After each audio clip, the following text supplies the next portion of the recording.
কৃষ্ণা রাধে রাধে। আমি সুমিতা আবার চলে আসলাম তোমাদের কাছে আজকে আরেকটা ছোট্ট ভিডিও নিয়ে। তো দেখো আজকে আমি কোথায় গিয়েছিলাম গোপসোনাকে নিয়ে। তো চলো আজকে আমি ভেবেছিলাম যে আমি আজকে একটু গুরুদেবের মন্দিরে যাব, কিন্তু আমার আজকে নিমন্ত্রণ ছিল গোপসোনাকে নিয়ে আসার জন্য। তার জন্য আমি আর যেতে পারলাম না আজকে গুরুদেবের আশ্রমে। তো এখানে এসেও আমার খুবই ভালো লেগেছে, কারণ ওরা কিন্তু আমাকে নিমন্ত্রণ দিয়েছে গোপসোনাকে যেভাবে হোক নিয়ে আসার জন্য। কারণ ফেসবুকে কাজ করে এই বউটা, তো এই বউটার নাম হচ্ছে দীপা মণ্ডল। তো দেখো আমাদের কলোনিতেই থাকে একটু দূরে। তো ফেসবুকে কাজ করে ও প্রথম পেমেন্ট পেয়েছে, তাই গোপসোনাকে নিমন্ত্রণ দিল যে যেভাবে হোক তোমরা কিন্তু গোপসোনাকে আজকে নিয়ে আসবে, আমাদের বাড়িতে আরও অনেক গোপসোনারা আসবে। তো আমরা সবাই মিলে এখানে আজকে একটু গোপসোনার জন্য আয়োজন করেছি। মানে বৈষ্ণব সেবা দিবে না, মানে ওরা সবাই বাড়ির নিজেরাই মিলে একটু গোপসোনার জন্য ভোগের রেডি করেছে।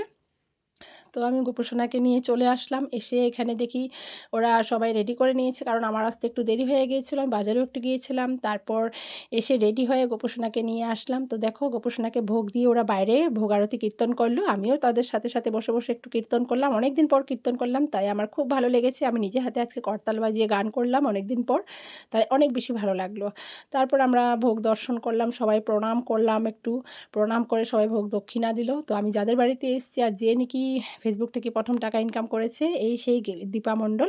তো ওদের বাড়িতে এসে আমার খুবই ভালো লাগলো।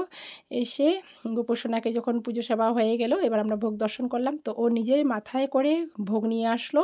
তো এবার দেখতে পাচ্ছ তোমরা আজকে কী কী ভোগ রান্না করেছে। আজকে অনেক কিছু রান্না করেছে, পায়েস, পনির তরকারি, তারপর হচ্ছে জলপাইয়ের টক, ভাজা 3-4 রকমের, তারপরে কচুর শাক, ডাল, অনেক কিছু রান্না করলো। তো এবার গোপসোনাকে দেখো তোমরা দর্শন করতেই পাচ্ছ। দেখো এখানে মা তুলসীকেও কত সুন্দর করে সাজিয়ে রাখলো। তারপর সবাইকে দেখো এবার প্রসাদ দিচ্ছে, মহাপ্রসাদ সবাইকে এখানে বিতরণ করলো। তো মা তুলসীকে এত সুন্দর করে ওরা মানে পুজো করে, মানে আমার খুবই ভালো লাগলো। ওদের ভক্তি শ্রদ্ধা দেখে আমার এত ভালো লেগেছে, মানে কি বলবো। তো সবাই একটু সবার সাথে যদি আমরা না থাকি তাহলে কী হয়ে হবে বলো। তো এবার যখন এখানে আমরা এসে আমার তো খুবই আনন্দ লেগেছে। আমি এখানে প্রসাদ পেলাম। তারপর আমরা এবার রেডি হচ্ছি, গোপসোনাকে নিয়ে চলে যাব। তো দেখো গোপসোনাকে অনেক কিছু দিয়েছে ওরা আজকে। তো গোপসোনা যাওয়ার জন্য রেডি হচ্ছে। এবার গোপসোনার দক্ষিণা, গোপসোনার জন্য আরও কী কী যেন এনেছে সব কিছুই নিয়ে নিচ্ছি। এবার গোপসোনাকে নিয়ে আমরা চলে যাব। আরও যারা যারা গোপসোনা এসছে সবাইকে একটু আদর করলাম, গোপসোনার সাথে একটু খুব আনন্দ করলাম। তো ওরা বলছিল যে আরও কতক্ষণ থাকো, কিন্তু দেখো আমি আরও কতক্ষণ যে থাকবো ভেবেছিলাম, কিন্তু আমার বিকালবেলায় আবার 4টার মধ্যে আমাকে আরেক জায়গায় যেতে হবে, একটু মানে বিয়েবাড়িতে পার্টি মেকআপের মানে যাওয়ার জন্য আমাকে মানে বলছিল। তো সেই জন্য আমি গোপসোনাকে তাড়াতাড়ি করে নিয়ে চলে আসার জন্য রেডি হয়ে গেলাম। তারপরে আমি গোপসোনাকে নিয়ে এবার বাড়ির দিকে রওনা হব। আবার আসবো তোমাদের কাছে পরের ভিডিওতে। যদি সম্পূর্ণ ভিডিওটা যদি ভালো লেগে থাকে অবশ্যই একটু রাধে রাধে কমেন্ট করে দিও।